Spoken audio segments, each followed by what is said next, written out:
कर ब्रह्मा को स्वर्ण सहित पूर्ण पात्र का ब्राह्मण को दान करना चाहिए और आचार्य को भरपूर दक्षिणा देना चाहिए। सपत्नीक आचार्य को भक्ति से वस्त्र तथा आभूषण द्वारा प्रसन्न करे। तदंतर ऋत्विकों को उत्तम दक्षिणा देना चाहिए। व्रत करने वाले पुरुष को एक सत्वासा गो का दान देना चाहिए जो दूध देने वाली तथा सुशील हो। वस्त्र तथा घंटा एवं आभूषणों से विभूषित, तांबे का पीठ, स्वर्ण का श्रृंग, चांदी के खूर से वह विभूषित हो। तदंतर घृत पात्र, तिल का पात्र का दान करना चाहिए और भगवान उमा महेश्वर स्वरूप दंपति को वस्त्र का दान करना चाहिए। 8 प्रकार का पद का दान, जोड़े के जूते का भी दान करना चाहिए।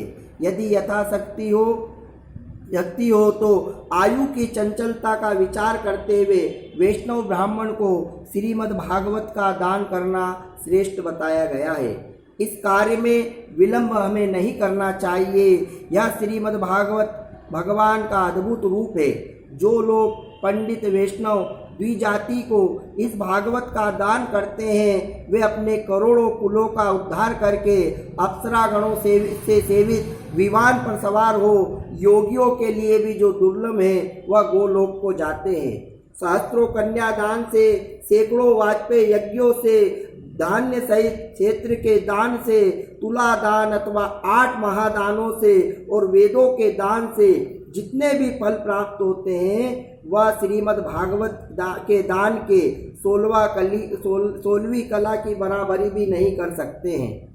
इसलिए श्रीमद् भागवत को स्वर्ण के सिंहासन पर स्थापित करें, उसे वस्त्र एवं आभूषणों से अलंकृत कर विधि पूर्वक वैष्णव ब्राह्मण को दान करना चाहिए और पुरुषोत्तम मास में कांसे के प्रत्येक पात्र में 30-30 मालपुआ रखकर पुनः उसे कांसे के पात्र से संपुटित करके इस प्रकार 30 कांसे के संपुटित पात्र 30 ब्राह्मणों को दान देवे।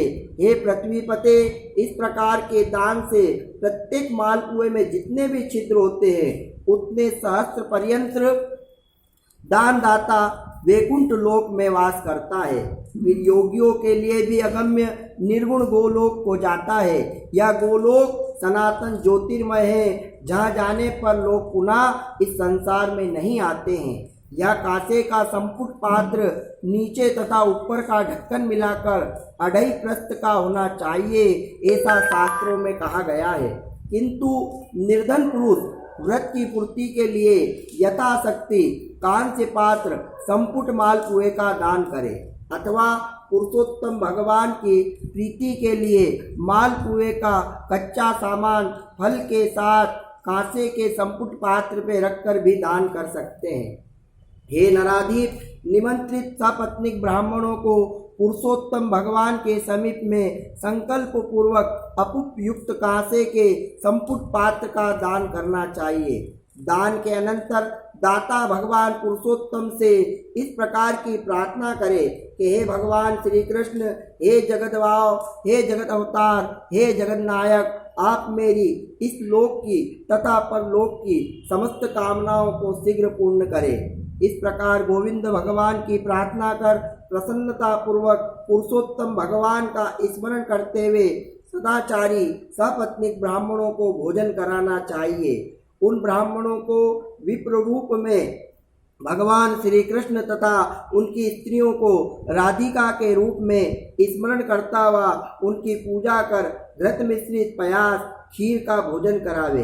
व्रत करने वाला पुरुष विधि पूर्वक ब्राह्मण भोजन का संकल्प ले और अंगूर, केला, अनेक प्रकार के आम, घी के पकाए हुए पूरी आदि नाना प्रकार के पकवान, सुंदर बड़े घी, चीनी से पूर्ण घेवर, रसगुल्ले, शर्करा मिश्रित मंडक, मैदे का सामान, खरबूजा, ककड़ी, साग, अदरक, उत्तम प्रकार के नींबू, आम तथा नाना प्रकार के अलग अलग बनाए गए शाक आदि षड्रस रसों से युक्त भक्ष्य भोज्य, लेह पेय आदि चारों प्रकार के भोजन, सुगंध द्रव्य से वासित गोरस आदि पदार्थ परोस करके कोमल वाणी बोलते हुए उन्हें भोजन कराना चाहिए। भोजन कराते समय उन ब्राह्मणों से ऐसा कहे कि हे ब्राह्मण देव, यह स्वादिष्ट पदार्थ है, इसे आपके लिए ही तैयार करा गया है, प्रसन्नता से इस पदार्थ को आप भोजन कीजिए।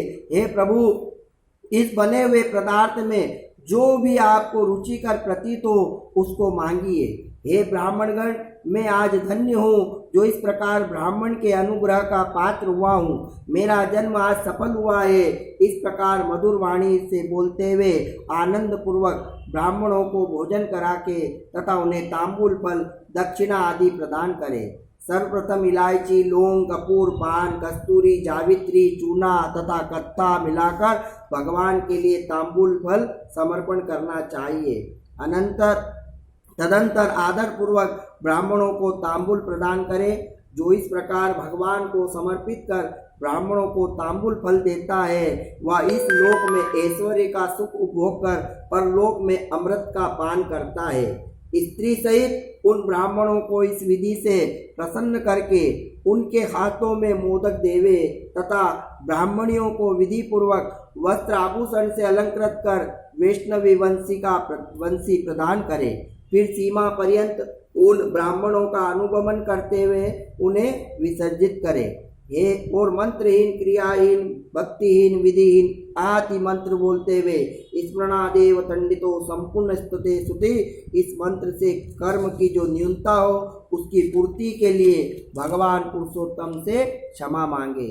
और यस्य स्मृतस्य नमो वक्ते तपो यज्ञ कृदसु न्यूनतम संपूर्णाम यति सद्यो वंदे तामुच्चतम, इस मंत्र को पढ़ भगवान जनार्दन को नमस्कार करके इच्छा अनुसार विचरण करे। पुनः अन्न का यथाभाग विभाग कर पंचभूतों को बलि प्रदान करे। मिथ्या भाषण से रहित होकर के कुटुंब जनों के साथ उस अन्न की प्रशंसा करते हुए भोजन करे। अमावस्या तिथि आने पर रात्रि को जागरण करे। राधा सहित भगवान श्री कृष्ण की स्वर्णमय प्रतिमा पे पूजन करे। पूजा के अनंतर सपत्नीक प्रसन्न चित्त से नमस्कार करने के उपरांत राधिका सहित भगवान पुरुषोत्तम देव का विसर्जन करे। चढ़ी हुई समस्त सामग्री सहित उस मूर्ति को आचार्य के लिए प्रदान करे और इच्छा अनुसार यथो योग्य अन्न का दान भी आचार्य को देवे। प्रत्येक पुरुष को चाहिए कि जिस किसी भी प्रकार से हो इस व्रत का अनुष्ठान हमेशा अवश्य करना चाहिए और उत्तम भक्ति से युक्त हो यथाशक्ति द्रव्य का दान अवश्य करे। इस व्रत को करने से चाहे स्त्री हो या पुरुष हो जन्म जन्मांतर में दुख दारिद्र दुर्भाग्य को नहीं प्राप्त करता है। जो लोग इस व्रत को करते हैं वे इस लोक में अनेक प्रकार के मनोरथों को प्राप्त कर अंत काल में सुंदर विमान पर चढ़ श्रेष्ठ वैकुंठ लोक को प्राप्त करते हैं। भगवान नारायण बोले, इस प्रकार जो पुरुष श्री कृष्ण भगवान का परम प्रिय पुरुषोत्तम मास का व्रत आदर के साथ करता है वह इस लोक में सुखी होकर